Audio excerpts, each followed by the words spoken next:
The destruction of a Russian Mi-28N helicopter by a Ukrainian drone in Donetsk Oblast is sending shockwaves across the battlefield as Russia evaluates the situation. Today, we're going to take a look at what this means for the conflict in Ukraine. Ukraine's military just reported that a Russian Mi-28N helicopter crashed near the village of Kotarevka in Russian-held Donetsk Oblast after being shot down by a Ukrainian drone. Kotarevka lies roughly 20 kilometers from Mihilza, close to the front lines between Russia and Ukrainian territory. The strike was described as the result of a coordinated intelligence and operational efforts by Ukraine's drone forces. Let's take a closer look at what type of helicopter this was for Russia and what it means for them in the skies above Ukraine. The Mi-28N is a powerful Russian attack helicopter designed for heavy use on the battlefield.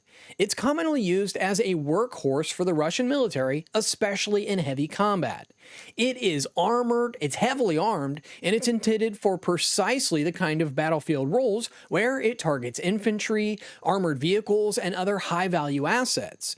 Each such helicopter carries a massive price tag and is a strategic asset in the Russians' military force. What makes this remarkable is that the inexpensive Ukrainian drone took down this high-end Russian attack helicopter. Ukraine has done it before, but this marks one of the few occasions where an Mi-28 helicopter was shot down over Russia's Kursk Oblast using the same tactics as before. Now, military drones can be built or acquired for tens of thousands of dollars. That's many times cheaper than a multi-million-dollar helicopter. That significant difference in production cost means that Ukraine can impose losses that are economically painful for Russia. These drones are small and usually fly lower to avoid radar detection. That makes them difficult to detect via traditional air defenses. Their small radar or infrared signature gives them a stealth advantage compared to the manned aircraft. FPV drones, piloted in first-person view, can be directed precisely to weak points or exposed components of a helicopter. This is a tactic that the Ukrainian military has been employing for quite some time, with heavy reliance on Western support, including support from the United States. If Russian pilots know that routine flights are vulnerable to drone attacks from Ukraine, it restricts their ability to maneuver and provide air support to their forces. It forces more conservative behavior, reduces initiative, and drains Russian air superiority.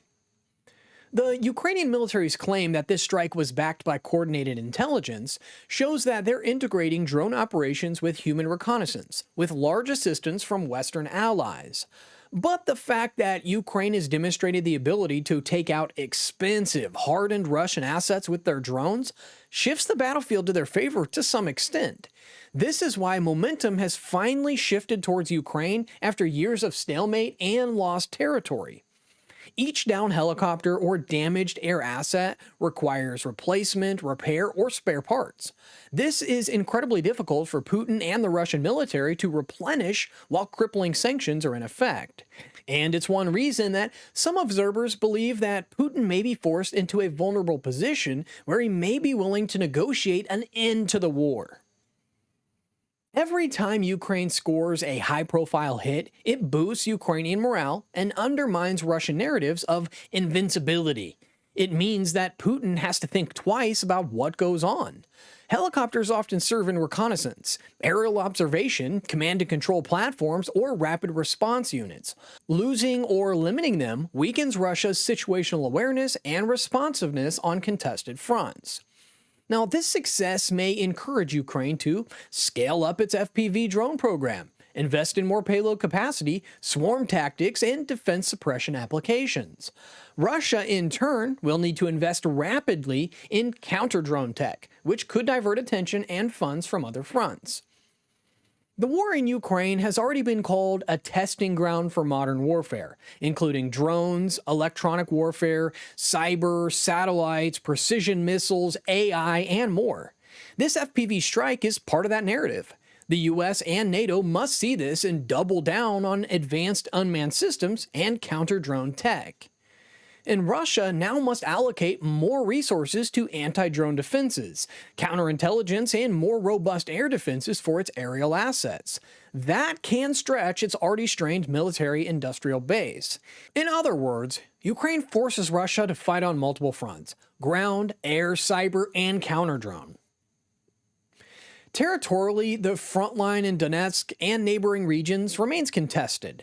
If Ukraine can increasingly suppress Russian air support, it may gain freer maneuver operations on the ground. Combined with Western-supplied artillery, missiles, drones, and intelligence, the erosion of Russian aerial dominance may unlock opportunities for localized breakthroughs, counterattacks, or even encirclement. Russia will try to spin such strikes as sabotage or exaggeration. But Ukraine and its supporters can use such stories to rally global opinion, maintain domestic morale, and keep the case strong for continuing foreign aid. For the US, each success helps that narrative. The money and support sent to Ukraine are not wasted, and they're making differences on the battlefield. Of course, Russia will attempt to adapt better air defense systems, jamming, electronic warfare, decoy drones, escort drones, improved radar, point defense systems, and perhaps more reliance on missile and rocket delivery rather than helicopters in high-risk zones. The contest becomes a cat-and-mouse game in reconnaissance, stealth, and anti-drone defenses. One helicopter downed is a victory, but it must be a part of a sustained pattern of attrition for real strategic effect. Russia possesses tens or even hundreds of attack helicopters, and the war will be decided by cumulative results, not isolated feats. Russia will likely escalate efforts in anti-drone systems and signals intelligence to neutralize or mitigate the FPV threat. If Ukraine becomes too predictable, Russia may adapt. FPV drones themselves, they can be lost, jammed, or destroyed in transit. Weather, interference, or countermeasures can reduce effectiveness. They're not invincible. To scale this tactic meaningfully across many front lines requires production, logistics, skilled pilots, maintenance, sensor packages, and intelligence integration. Ukraine's industrial and financial resources, they're under strain. Russia might respond more aggressively with increased strikes on drone manufacturing, harsher counterattacks on Ukrainian infrastructure, or even expanding the war's scope. The stakes continue to escalate. In the end, the destruction of a Russian Mi-28N helicopter by the Ukrainian FPV drone isn't just another battlefield accomplishment. It's a symbol of how the war is evolving and who's shaping that evolution. This was a multi-million-dollar aircraft, designed for night combat and trusted as one of Moscow's premier attack platforms. And it was reportedly neutralized by a guided drone that cost a fraction of that price. That contrast tells us everything about where modern warfare is heading and why Ukraine's adaptability matters. Looking ahead, what matters isn't just the drone that brought down one helicopter, but what comes next. Can Ukraine replicate this at scale? Will Russia scramble to redesign its defenses or adjust its deployments? And will President Trump be successful in bringing Putin to the table? Sometimes that starts with one mission, one eliminated military helicopter, and if scaled, it could pose problems for Vladimir Putin and the entire nation of Russia.